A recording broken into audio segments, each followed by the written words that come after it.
Don't call it a comeback. They've been here for years. Hello, everybody. You know what it is. Welcome into First Take on this Monday morning. Stephen A., Donovan, Max, I'm Molly. How we feeling, everybody? What's up? I'm wonderful. Me too. Let's go. Let's get into it. Mission accomplished in the drive for 5. Brady leads the Patriots back from a Super Bowl record 25-point deficit in a 34-28 OT win against the Falcons. I still can't believe it happened. Stephen A., did the Pats win this or did the Falcons lose it? I'm going to go with the Pats won. And I can come up with a bevy of reasons as to why Atlanta lost, which I'm quite sure my two colleagues here will not fail to do. I'm going to go with the fact that the Pats won, not just because I picked them, but because of how I picked them to win this game.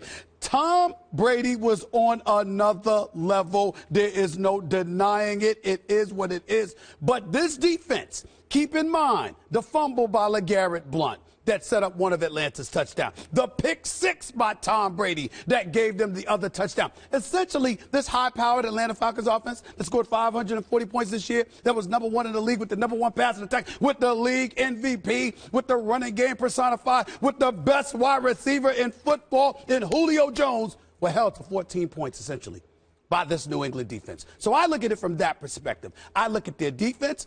I look at the second half adjustments Bill Belichick made. I look at the greatness of Tom Brady. I look at James White. Before it was Chris Hogan looking like Julio Jones in the AFC Championship game. 2 weeks later, we got James White here. I give him love and credit. Tom Brady acknowledges that he should have been the MVP. Like he said, Malcolm Butler should have been the MVP a couple of years ago. He'll probably give them the car. He'll take home the trophy. It is what it is. But what it comes down to is this. The Atlanta Falcons had a 28-3 lead, and the New England Patriots came back and took it.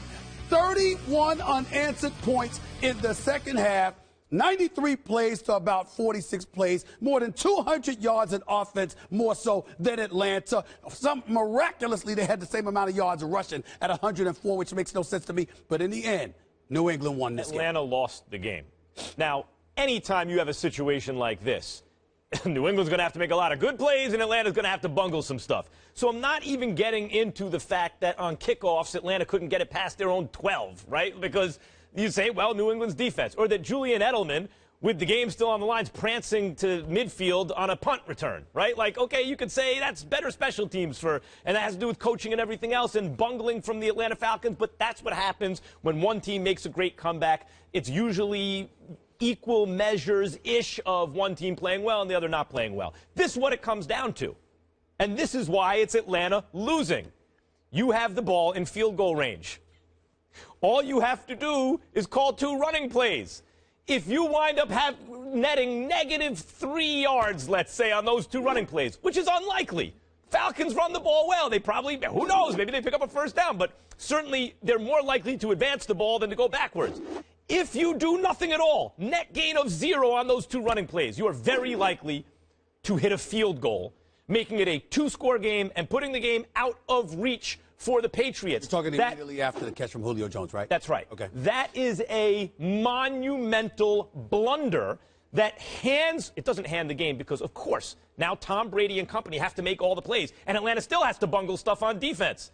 But if you simply go like this to the running back, here, hold this, run that way, twice, you are overwhelmingly likely to win that game. It puts New England to bed. They opted not to do it. It resulted in a sack and a holding penalty. It wound up with 3rd and 33 at some point. I mean, that's one team saying, oh, this Super Bowl that we have wrapped up, here, take it back. Don't want it. We're giving it to you. That's the Falcons losing the game. Atlanta definitely lost this game. It was bad coaching, no adjustments at halftime. In the first half, you talked about it, it was 14 points. It was 21 points. The going in at halftime, when you have a lead like you have to make adjustments, knowing that your offense hasn't been out there more than 20 plays in the first half.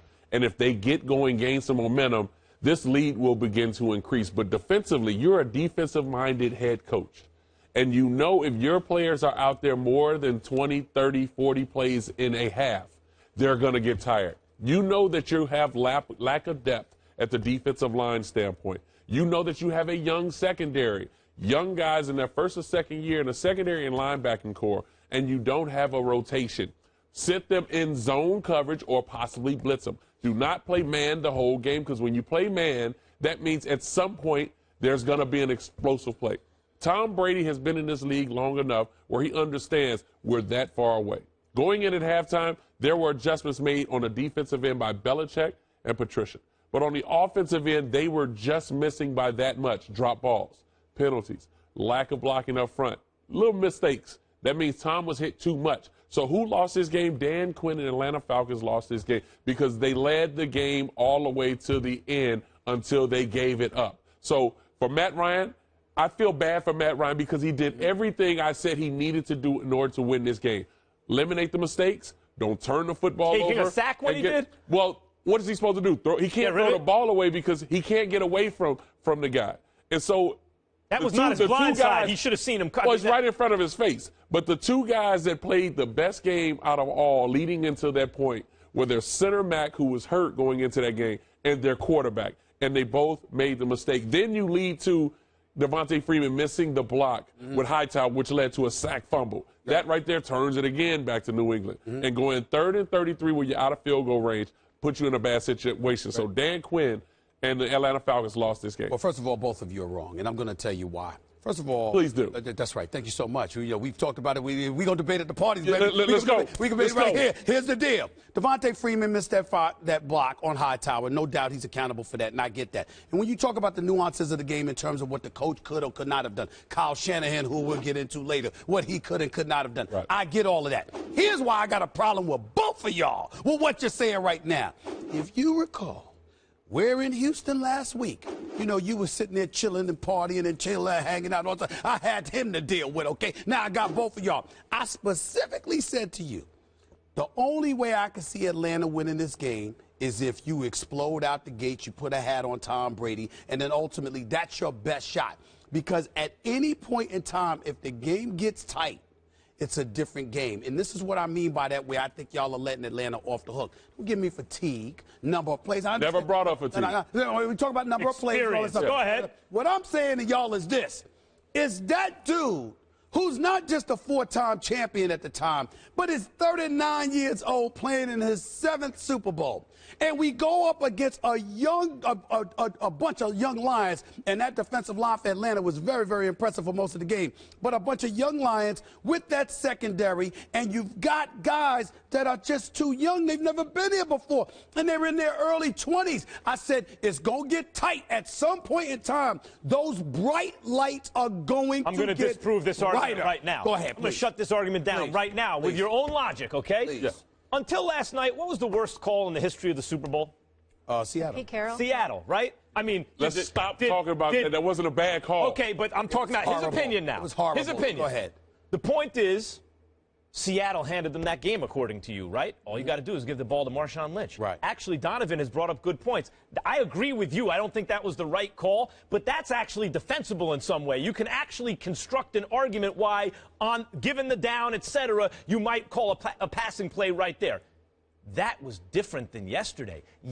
Last night, takes the cake. It replaces that as the worst call in Super Bowl history because you're in field goal range. You kick a field goal. That's an 11-point game. Game over. There's nothing the Patriots can do. There's no 4-point conversion. But you're assuming I feel that way, and I don't. And here's why. To hand the ball to the running back twice? Allow me to explain. I do comprehend your point. Well, let's see if you do. With it. My point to you is this. On many, many occasions, all the football players that I have spoken to literally say. None of them play quarterback. No. Literally say, you really, really get iffy about putting the hands in the game of a field goal kicker unless you absolutely have to. Well, the field goal kicker that they have is I'm not talking about his reliability, because I know he hit 24 of 25 from 35 to 45 yards out. I know he's been relatively consistent. What I'm saying is, because of the magnitude of moments and the kind of things that can go wrong with a field goal, sometimes you are of the mindset, I'm just going to play my game. I'm not justifying it.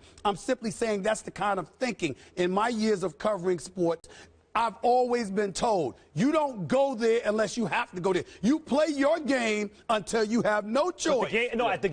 But at that point, when you're in field goal range, you hit it, it's over. It's not like you need it to tie to get to overtime or anything. The game's over. You're going to overtime, even if the Patriots do everything right, which they did, and you do everything wrong, which is what happened. But the way Tom Brady was rolling, you don't feel that secure. Well, see, therefore, you kick the field goal. And that's why I go to the Atlanta sense, because they know the momentum was shifted over to the New England Patriots. That's right. So in order for you to combat that, you have to be able to be balanced on offense. They came out, ran the half row, hit Devontae minus 1 yard. Yeah. Well, the whole thing about it is, I think the injury to Tevin Coleman is something that we need to focus on a little bit more, because he's their pounder. He's the grinder. Devontae Freeman is a great running back. He can run through tackles, but you need that big running back. So when I look at the sense of at the end, and y'all keep bringing up that whole thing with New England and Seattle, you know that New England ran that same type of play for the two-point conversion that was converted. That's the same play that New England ran for Danny Amendola getting in the end zone. So stop bringing it up. But let's talk about it. Clemson won to win the national title. That's what I'm saying. So don't bring it up. Don't bring that mess up. The Atlanta lost the game